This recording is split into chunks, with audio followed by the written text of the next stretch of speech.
doing doing these webinars is, um, let me just put it this way. I'm more a listener type of person than a talker. So, you know, uh, it's good for me to do this, but I'm glad you're a patient group. We have some good stuff today. 2 more minutes.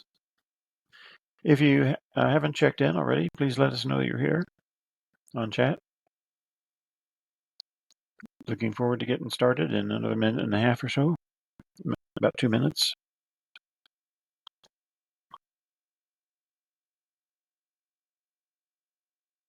Like I was saying, we've got some really good stuff this time.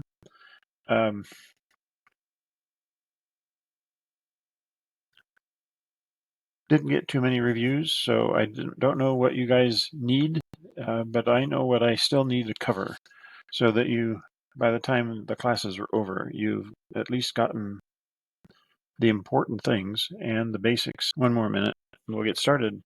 Shannon, welcome. Lisa, welcome.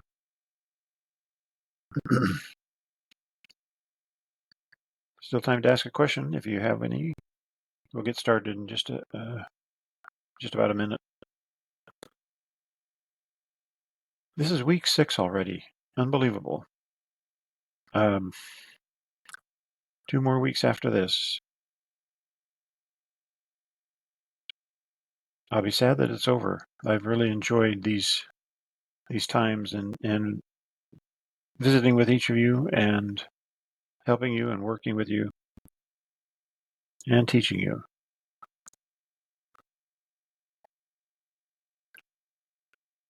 Ah, 5 o'clock. Shall we get started? I think everybody's ready. All right.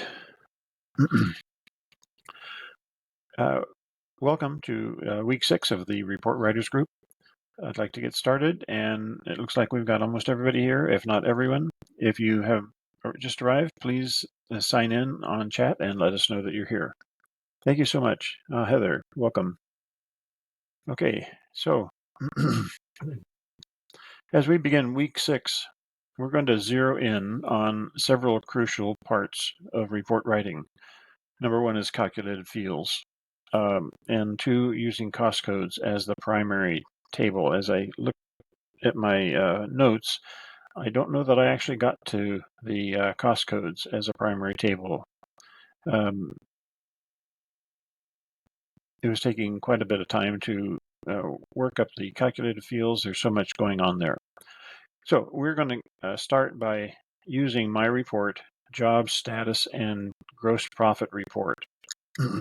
This is a great little report that's just jam-packed with all kinds of information. It's a report that does one job at a time, and it has information here at the top row, original contract, changes, and new contract, original budget changes, new budget, invoice dollars, earned dollars, and over under. And here we have percent invoiced, percent complete, and then some gross profit percent and to date percent. This grouping here in the middle are the budgets with the budget and the change numbers, the balance on the budget, and then the percent complete. And that is all broken down by cost type, materials, labor, equipment, and so forth, and hours here at the end. And then the bottom group is twofold. It's by phase. If you don't have phases, not a big deal because everything will be in the one, no, none, zero, none for phase.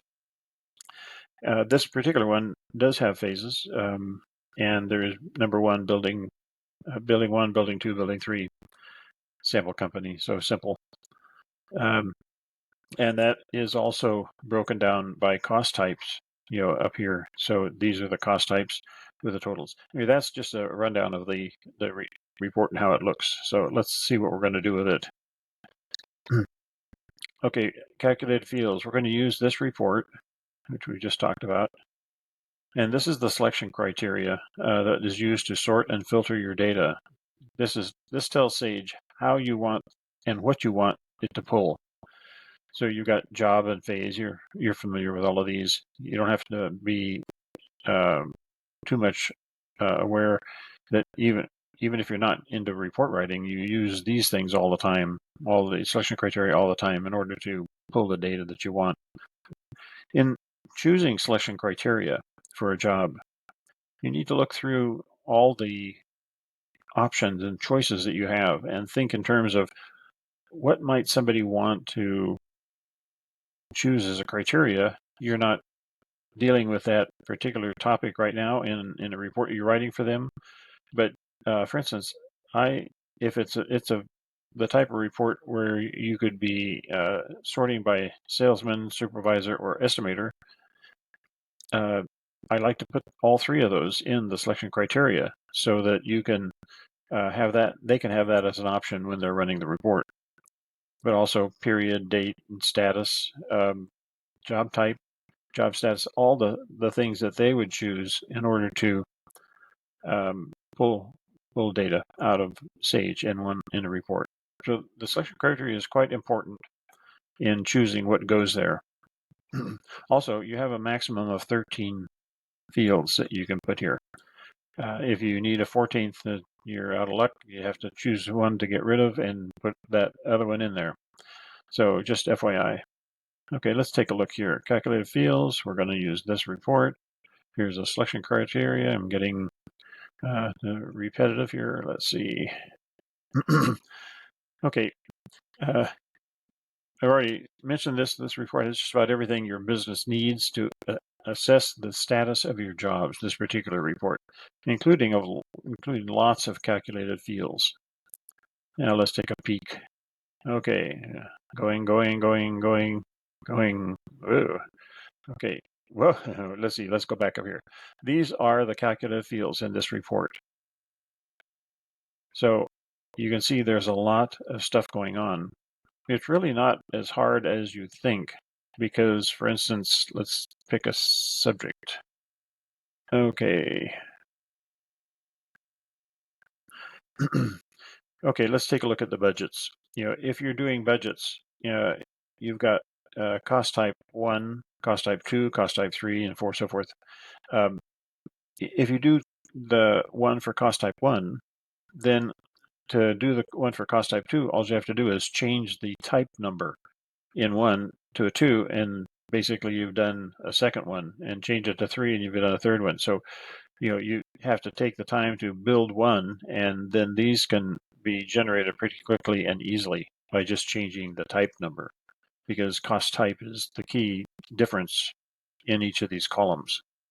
Anyway, so there's a lot of calc fields in there. We're going to get into a lot of that. Okay, so now I've broken down this report into these three here, these three, 1, 2, 3 areas. Now, the first one has accounts receivable and change order and budgets and invoices. All 4 tables are involved in this area. Budgets and cost types, 2 more tables, budget table and cost type table, are involved in this one. And job costs and phases are in here. And so you've got 7, I think.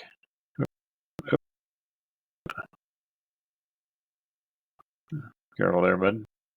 Okay, so we've got 7 tables to connect. It's okay to take a deep breath. The primary table is job costs.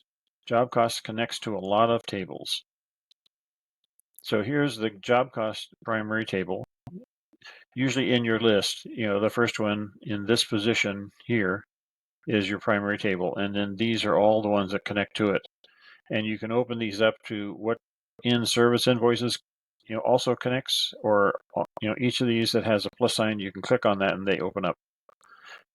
So we've got all these tables. Now let's take a look a closer look at some of these. We're going to take a look at each one of these areas and look at the types of SQL statements and stuff that's in them.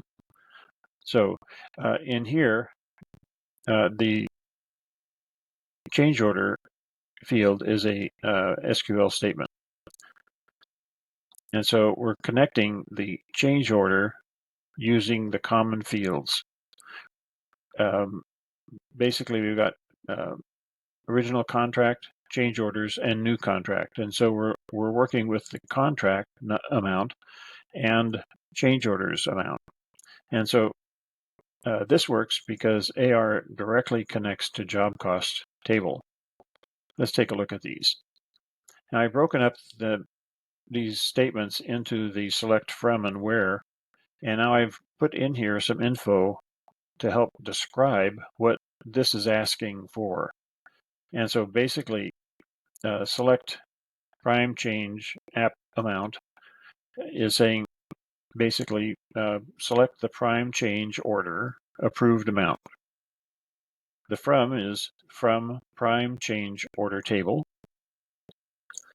The where is, and there's two things here. The where prime change status equals 1. That means where the prime change status equals open. In other words, not void. 2 is void. And remember, we're in the job cost table. And so the status is the job cost table status that we're trying to identify. Heather, hello. Glad you made it. And the prime change job number equals the AR job number. So in order to have an SQL work, you need to tell the system what you want it to give you, the approved amount of a change order, where you want it to find that in the change order table, and what is going to get you that number. Well, first off, you need to have it not void. So that's one thing. And the other is it has to be the same job number. And so that's what the SQL statements do. The SQL statement does not have to have the report's primary table in it. Job cost is the primary table. It only has to connect the select field by finding a common field in a table that does connect to the primary table. Okay, let's go back up here to here. Job cost connects to accounts receivable. And so down here,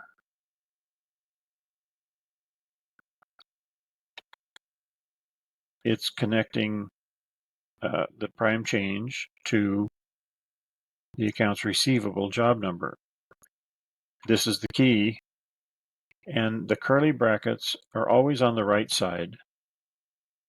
And generally, well, the curly brackets are always on the right side, and that is usually the field that does connect to the primary table in at least one field. So let's go down here. Okay, let's take a look at the next one. Budget lines table. Okay, can you show us how you build this in Sage? I'm assuming we could create this calculated field in any report where job cost is the primary table. Yes. Can you show how you build this in Sage? Okay. Let's go to Sage. And what's the name of this again? Okay.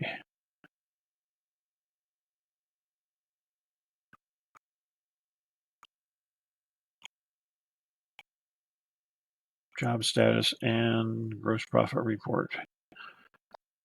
Okay.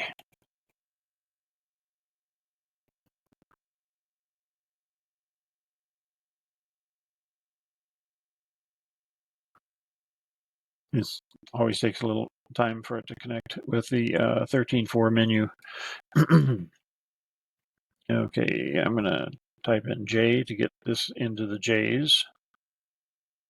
And scrolling down, job cost, a little further, job cost.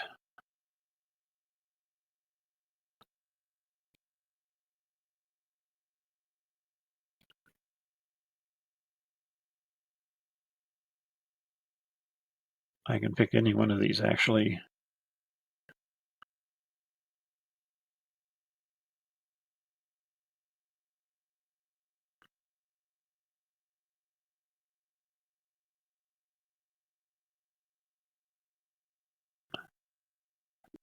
What was that?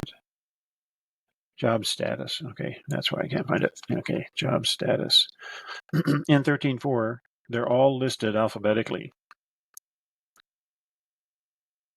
And so job status. Okay, here we go. Job status and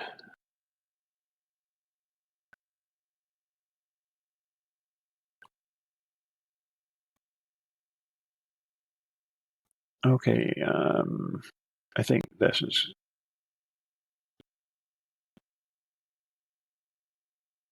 okay. Not important which one I do, so let's just open one up here. Yeah, well, I guess it does matter. Let's see here. Okay, so we're going to open this up and build a report. So I'm going to go up here to the icon that says Define Calculated Fields. And I'm going to click in the blank area here and go down to Select From Where. And now here's where you get your book out.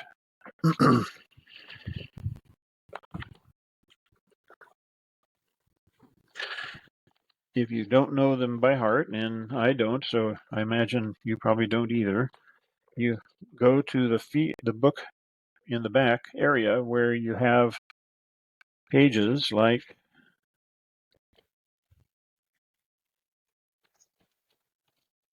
let's see, like this, where you've got the tables and all the fields. And let's go to, let's see, what am I going to pull? Change orders. Okay, so I'm going to go to, we're going to add change orders to the AR.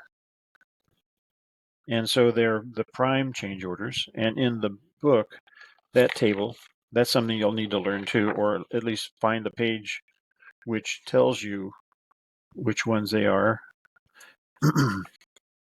Change orders. Okay, so page 181 has change orders listed. And you go to here, I need the change order and the prime change. Let me see if I need change order or change order lines. Approved. That's date. Approved amount. Okay. So I'm looking in the change order table list of all the fields, and I find the field that I want, and I type in PRMCHG dot prime change. That's the name of the table, and the field I want is approved amount, and that would be APPAMT. Okay, so I've told it the data I want, and now I can go in here and do PRM CHG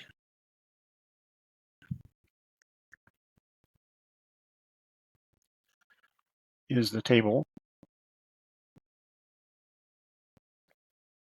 and then go to the where And now on this page 181 in the book, there are some fields that are in the very the right-hand column. And those are the fields that connect to fields in the prime change table. Here, let's do that. I got this handy so we could use it. Here. Yes. So we're going to go to page 181. Oop. You can see as you go up.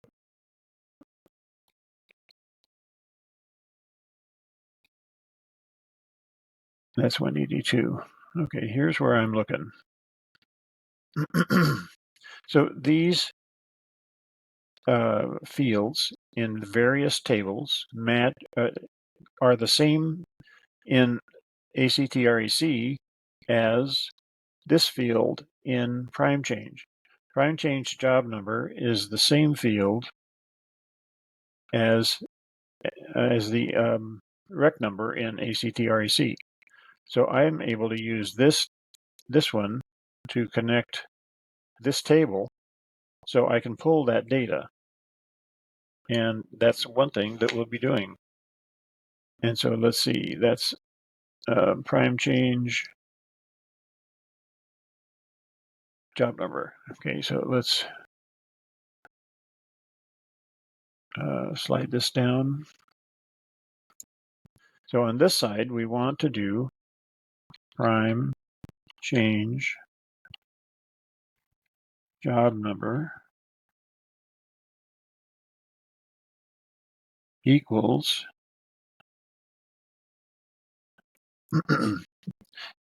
it's good to use these rather than your keyboard, especially for the subtract number, the dash, because sometimes the dash can mean not a dash, on the keyboard. So it's best to use these when you can. And so, and now we're going to say on the other side of prime change job number, that is going to be equal to the curly bracket, ACTREC dot RECNUM, and then another curly bracket.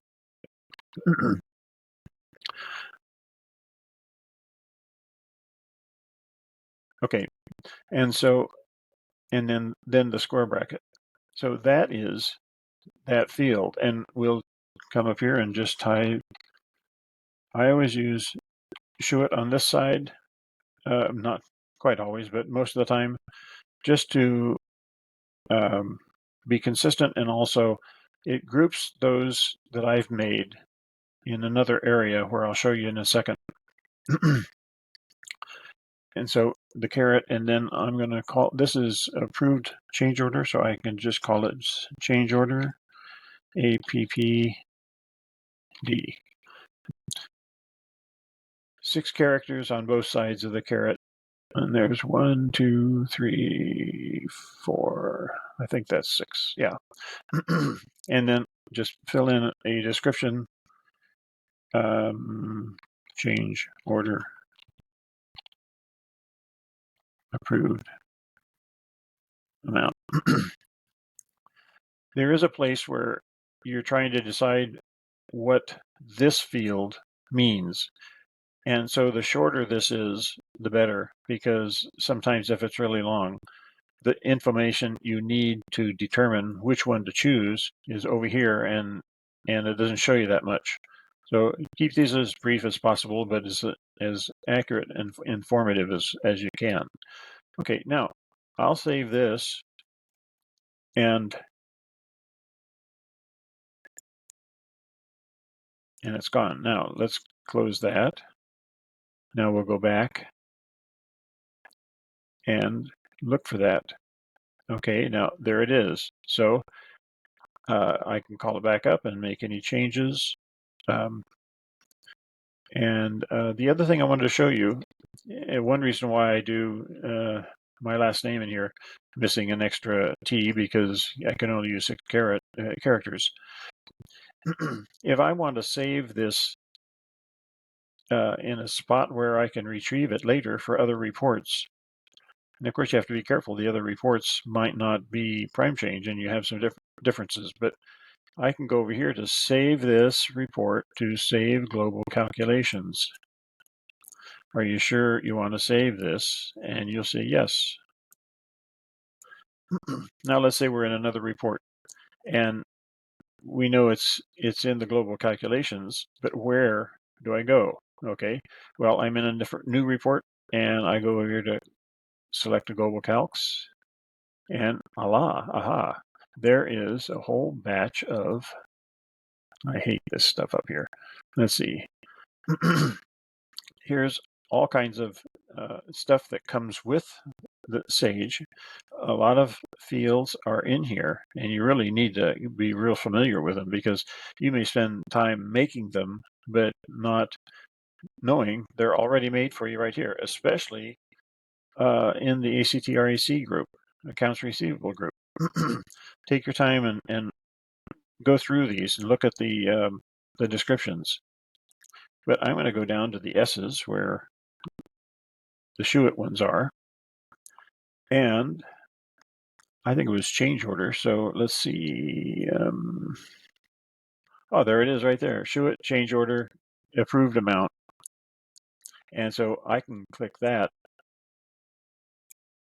actually double click it, and saying that there's already one that exists. Well, we know that because it was here that I made it. But normally it would not be here, and you could just say yes, and it would plop itself in here. Then you can use it for the report. So I'm not going to do that, and I'm going to close, and I'm not going to save. Now, if I were to save, I could choose, you're welcome, Lisa. You can choose shared, private, or company. I think we've covered this, but let me just go through that for just a minute. If you save it as shared, then it's open for that report to be used by anybody in your system. Unless, of course, there are security measures provided, but that's a different story. If you save it as private, you're the only one who is able to use that report. And if you save it as company, then it is saved for anybody to use in the company that you saved it to. Basically, if you're in company XYZ and you make this report and you save it a company, then anybody in company XYZ can use this report, but anybody in company ABC won't see this report to be able to use it. So that's the three different things about saving it. Okay, I am going to X out, not save, because that's a different report. And now we'll go back to,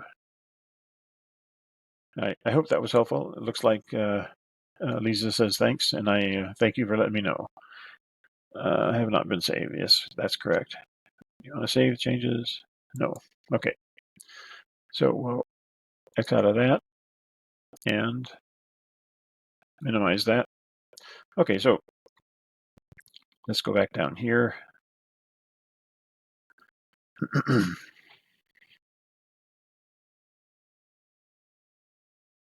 And so that's this particular SQL statement.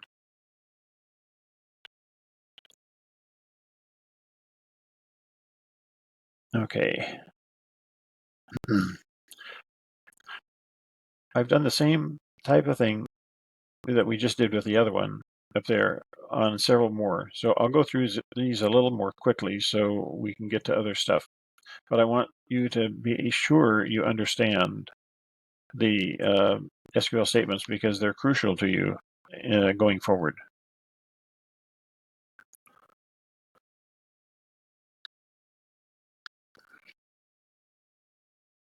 Okay, so now we're looking at the budget table, the budget lines table, and we're going to connect budget using a common field, budget lines job number, and AR job number. Pretty similar to what we just did. Again, it's saying, the select is saying the sum of total budgets. is what it wants from budget lines table. That's what the from is saying. And here, where budget line dot rec number equals CREC rec number, okay, what that's saying is where the budget line's job number equals the AR job number. And so that's enough information for you to get this item, the sum of total budgets. Sometimes the where statement can have, 4 or 5 or 6 or more items on this side to zero in on what you need. For instance, if you're using a report that uses phases and cost codes and cost types, you'd have to have one of these type of things for phases, one for cost codes, and one for cost types. So there's 3 more that you might have to add on to this if this was a report that needed that degree of identification. Okay, so now this is a little bit different, but similar. Now the AR invoice table is up here. We're doing invoiced, and we're connecting AR invoices. Please let me know on chat if I'm going too fast or if you have questions. Okay, we're connecting the AR invoices using a common field, the job number in AR invoices and the job number in AR. Again, similar. So here's the formula. We're going to break it down here. We're asking Sage to pull the sum of total AR invoices. That's what the sum and this field is, the total of AR invoices. And we're asking it to pull that from the AR invoice table. Looks like I don't have something here that should be here. And we're also saying, here's where you can connect this data so you can pull it and find it and pull it. The AR invoice job number equals the AR job number. Okay, I'm going to go on because these are similar, but we're getting into a little more complicated stuff here. The budget lines and the sub change order tables. And so basically, we've got the budget column, the budget row, and the budget row also has change orders. So basically budget and change. So these numbers are budget table info plus the change orders, the sub change orders. In change orders, you have prime change orders and sub change orders. Prime change orders deal with the contract. Sub change orders deal with the costs. And so you always need to keep that distinction in your mind when you're dealing with change orders. Is this a sub change order or something to do with costs, or is it adding something to the prime? The prime is what the client pays. The sub or costs are what you pay to get this done. So there are 2 SQL statements, and one is an inner join. Fun things. Okay, let's take a look. I'm going to just go down to where I broke it apart. And I encourage you, especially in the beginning, to break these apart like this, or whatever works for you, so that you look at the pieces and it really starts getting into your head. And soon you'll realize, oh, I really got that. Now I can write these without, looking up my reference material. So here we have the select sum. The sum is asking for the sum of total sub change orders budget price. And we need these 2 tables. Okay, so we're in the inner join one. And I'm using that because we've done the other one, which is just a single like we've been doing in the other 2 ones above. Okay, so on an inner join, you're telling it what you want. And this time the from is saying we need these 2 tables. The first one is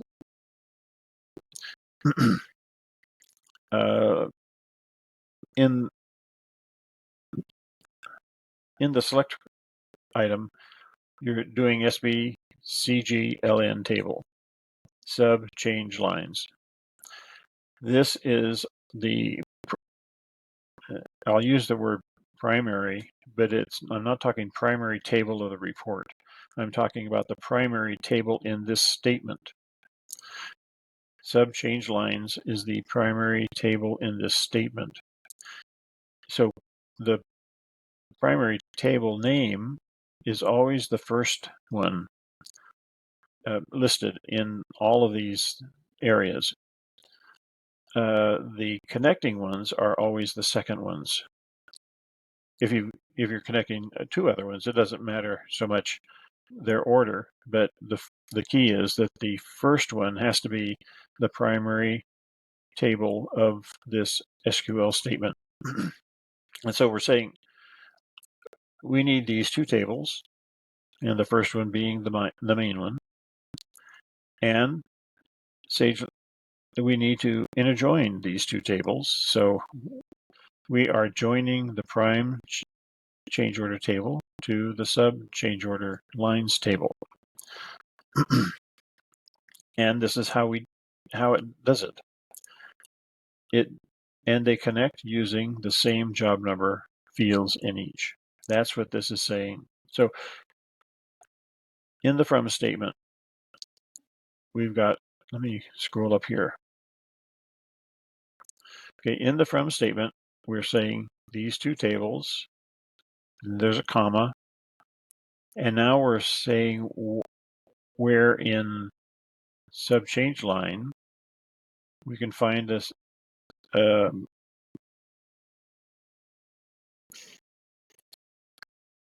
field that matches in prime change. So it's saying we are sub change line interjoin the prime change table on this one equals this one. And that's what this is saying.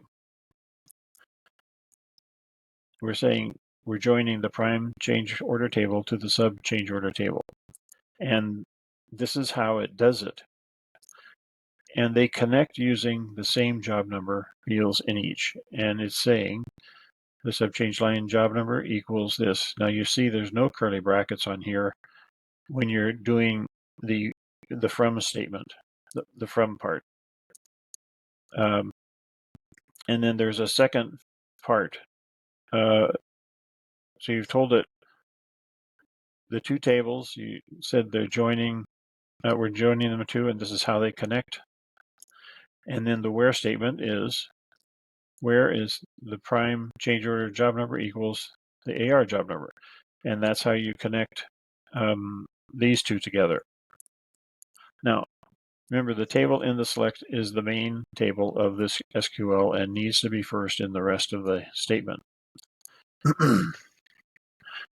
Okay, clear as mud?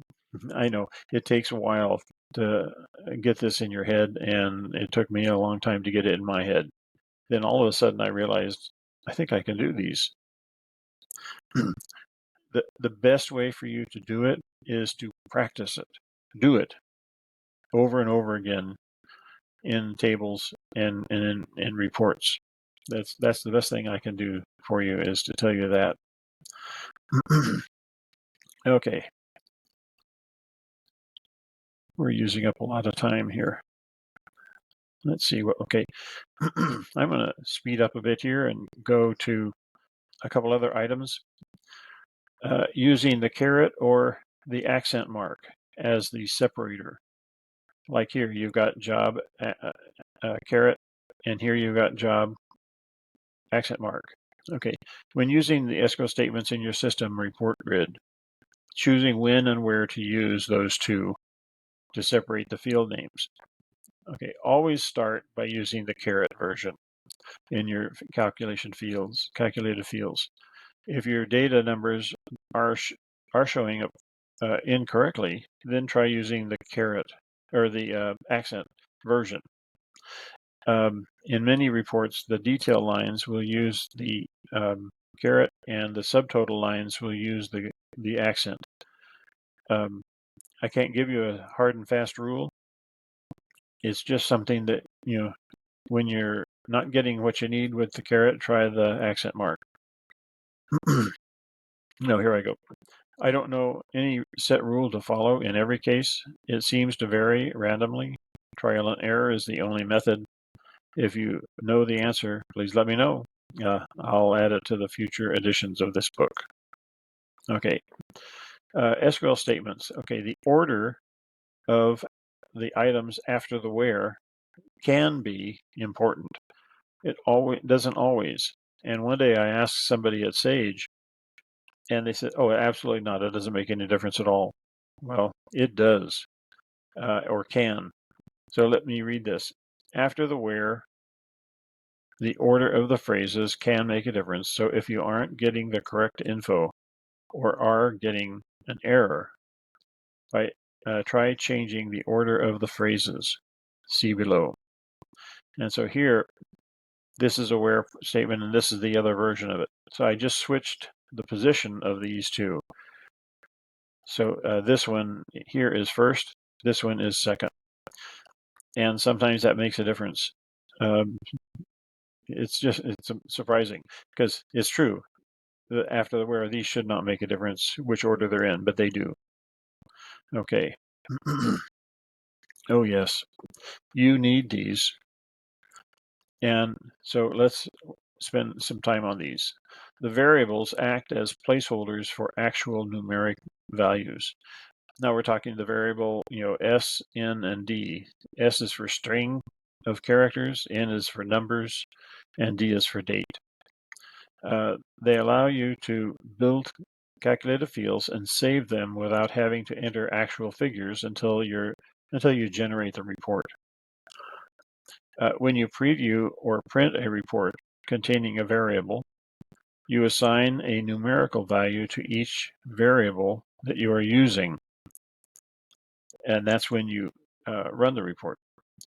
In Sage 100 Contractor, substitutes the declared value for the variable and computes the results. In other words, it sees what you told it for that number or date and uses that amount or item in the report for that time you run it.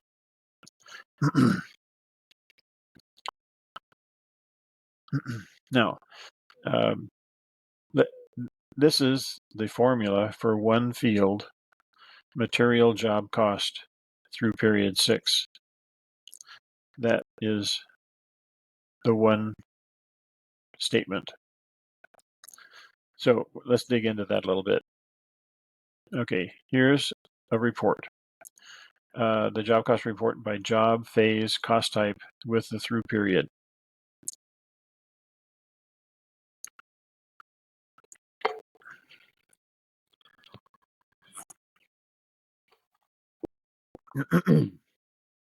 Okay, this report shows all 9 cost types by cost code with budget and job cost and remaining. So these rows are budget, cost, and remaining. These are the cost codes, and here are the cost types, all 9 of them. Now, the names on 6, 7, 8, and 9 will change depending on the company and what they need 6, 7, 8, and 9 to be. Right now, in this particular report, 6 is equipment rental or concrete expense, things like that. Lots of different options there, whatever works for you. It shows all 9 cost codes by cost type, and so let's go down and take a look here. Now we're going to take a look at the one formula again. As you can see, it is the material cost in this section right here. So just this one little piece of information. And then if you modify the report, this is what it looks like, and that's where you're getting it. I'm going to place that same thing right here, but this is the printed out version. Okay. First, there are 2 SQL statements in this formula. The first of the 2 does the through period in the current year and the second does the through period in all the prior years. It took me a while to end up figuring out how to get this information. You would think that, okay, well, basically you say the accounting period is, here's the period, and then the year is this year. And you'd think that that would be sufficient for getting everything up to this period this year, but it isn't.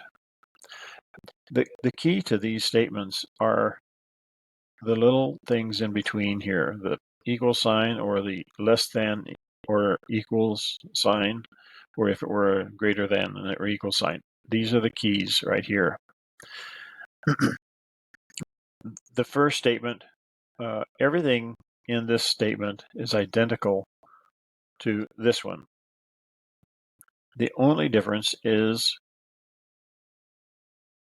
this part that tells the period and the year. Let's take a look at what these are. In here, we're saying the accounting period is less than or equal to the through period. Now, the pop-up screen, maybe I have it here. Okay, here's a pop-up screen. This is where you enter in, you've run the report, you've clicked to run the report, and up pops the screen, and you enter in the period and the post year, that's the current year, and the prior year. And so these are the three variables, and they're all numbers. Even though this is a year and thing, it's just a number. And we just want the number for the year. And so this is the pop-up screen. And so up here, we're saying the accounting period is, in that case, was 6. The through period is 6, and it's equal to 6 or less than 6 in the post year. So that's saying that basically January through June, year month 1 through 6 in 2024, if this were the current year. So that doesn't take into consideration the prior years, if there was any thing in those. And of course, that's an important thing. And so you need this statement for the current year through the period that you've chosen. And then you need this statement, which is identical except for these in red, for all the prior years. And so this is saying, okay, the accounting period is less than or equal to 12 because we are taking all the periods in the prior years, and the post year is less than or equal to what we said was the prior year. And so the prior year is what came before the post year. So we've got everything in June, January through June of 2024, and this takes care of everything before that, all the periods in all the prior years, because it's less than or equals to. And so when you put that in the report or in the formula, then you're going to get all the data. And so that's why we've got 2 SQL statements in this one formula. Let's go up here and take another look at that. No, okay.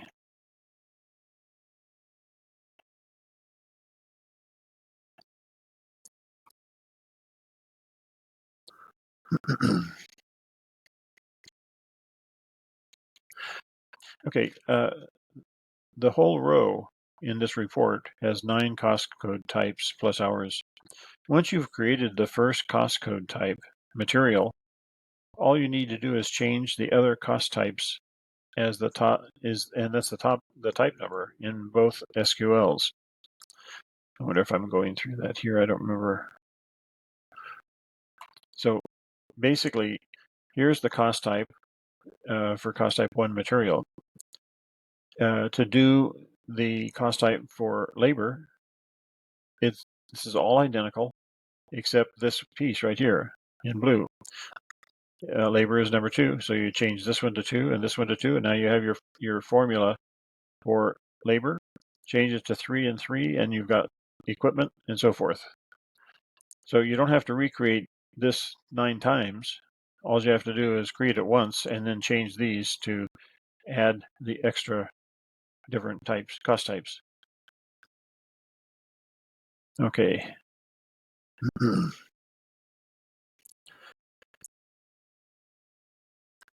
So we talked about this being the pop-up. There's something you need to know about that too. I'm just checking the time.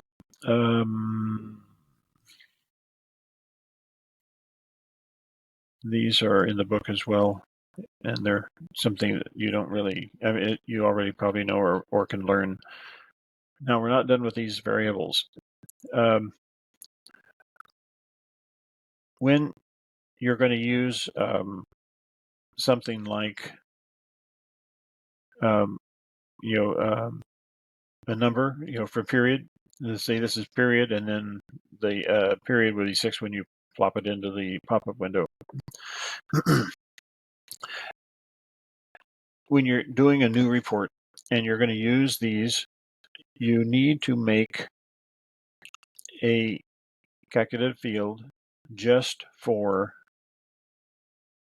that variable. What I'm saying is, and I've got it here, I made one for the through period, and I called it Shuit caret period. The description is through period, and the field expression is curly bracket through period, bracket in bracket, and then curly bracket.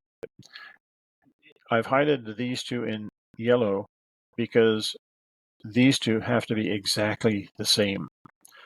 The description and what's in the actual field expression has to be the same. If you have a space after the word period, but not here, it's not going to work. And you need to do these. You only need to do period if the report only has period. But if you have 2 or 3 of these, period, post year, and prior year, then you need to make one for this, one for this, and one for this just by themselves. And then you can use them in the various other statements that you're going to make for the report. Now, let's talk about the order that these show. Well, logical. If this is in the wrong spot, just move it up. Well, no, you can't. Let's do this. The order in which these are listed depends only on the order in which you created them. Don't ask me. Okay. Or if later you had to go into one of the variable calcs, these up here, that one would go to the top of the list, even if it's now out of order. And you can't just move them. And so what you have to do is, the only thing you can do is get them back in order in the pop-up is to go into each one again. And here's the key: in the order you want them to appear. So if these get out of order, you have to go into all 3 in this case. If I want through period first and this one second, that one third, then I need to go and do something in each one, even if it ends up being really nothing. You put a space and then take the space out. And I would do through period one first, and then post year second, and then I would do it to prior year third, and that will get them reordered in this order. Sometimes there's like a whole bunch of these, and that can be a pain, but that's the process. And so the listing order and making a unique calculation for each variable is really important. Okay, just for fun, here is one formula I was working on yesterday for a client, actually just one of 16 formulas in their report. This is just one formula. Don't worry, you don't have to do those very soon. Okay, now we're just concluding week 6, and by now I'm sure you have started using your new skills at report writing, even if it's just to test a few things out. Let me say that again. By now I'm sure you have started using your new skills at report writing, even if it's just a few things that you're testing. This week, I want you to do 3 things, and most of these don't take more than a few seconds. I want you to send me a sample of what you have already done or started since classes began, even if it's not finished. And I'd like to have you send that to me tomorrow, because it's already done. Just make a PDF of it and send it. That way I can see where you're at. Second, I want you to work on a report that you need for your company. You may already be doing this, and I hope you have. And send me a sample, even if it's not finished. That way I can see where you are. I need to know where each of you are in this process, or else you'll end up having holes, gaps in your knowledge, and it's going to be very frustrating to you. If you don't help me out with these things, I can't help you out. And then third, please write a short paragraph on how you liked today's class and the whole course in general. Sounds like a review. It is, but not a review form. I just want a short paragraph. I'm not going to ask for reviews anymore in that sense.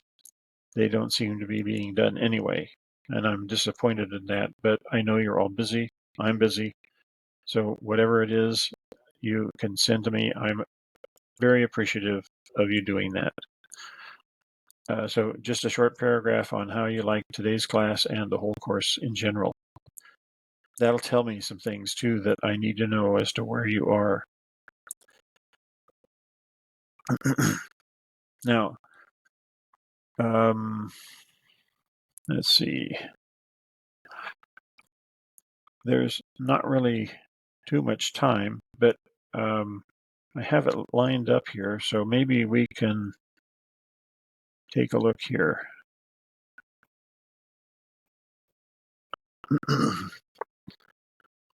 Okay, this is a report form, and if you're entering in contract-like stuff, quite challenging. Let me pause that real quick and get this over here.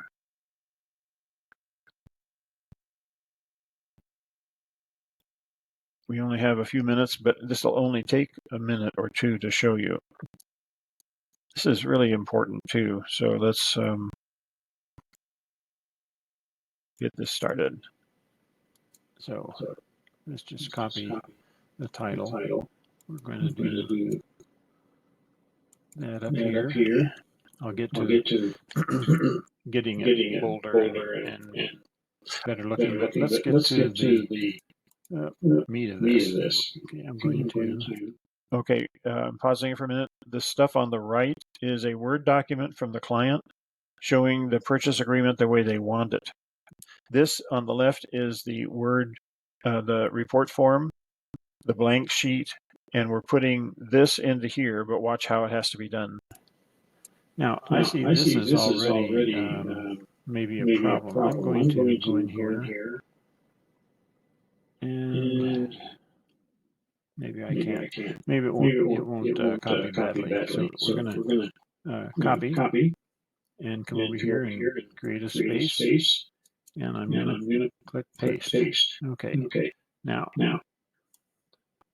you see that stops here, but that doesn't really stop there. When I click out of there, it gives me one long line. And so what you need to do with these types of things is set your parameters for indentation, and then you would come over here, double click, and so you get the whole thing, and you'll have to test to see how far over this goes when it's actually printed. That's the key. So I'm going to go to right about here and hit enter, enter, enter. Okay, so that's the first paragraph. There is no justify both ends in Sage, unless you do an extra space in several places. I don't recommend that. People can live without that. Now we've got indentations here, so let's scope up here and see.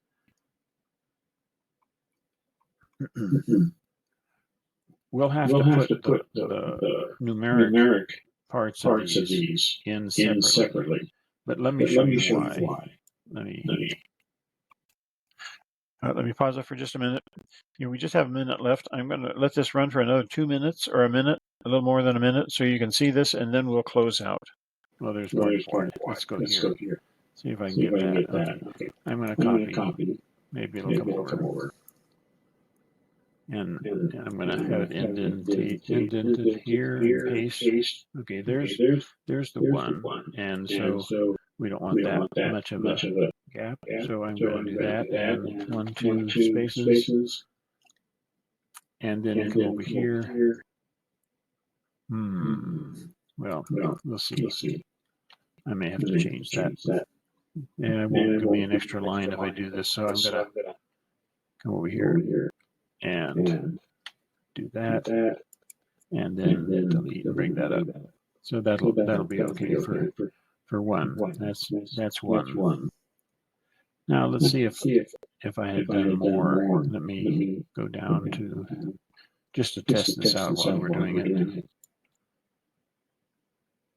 If I do all of these, I might be able to do all of them at one time. I'm only going to do 3 for this test. So let me see here. Paste. Okay, so that's not too bad. We can. Okay, so that's the process. And no matter how many pages you get, that's the process for each page. I have some that are 16 pages of contracts, and yes, it takes a while to do this. That's the report form, entering in large documents after. Now, this was on page 3. The link to this whole video on the report forms in full screen mode. Okay. Yeah, the link to this whole video is on my email to you about today's meeting. So you can watch the whole thing and get the input from there. And so being 2 minutes after 6, I want to close out and thank you for your time today and hit escape. Okay. Thank you. That did it. And we'll get out of there. And here we go. Okay, good. So here's the link to that. And it's also, this is the pages I sent you. And then it's also in the email I sent you. And in weeks 7 and 8, we're going to focus on more things you need to know before the class ends, like we did today. But I also need to know what you need. And so, again, thank you so much for taking the leap to join the Report Writers Group and enjoy the opportunities that this brings into your life. Thank you so much. I just want you to know how much I appreciate you guys. You've been great and helpful and participative as much as you can, and I appreciate that. So you have a good rest of your week and take care. Thanks.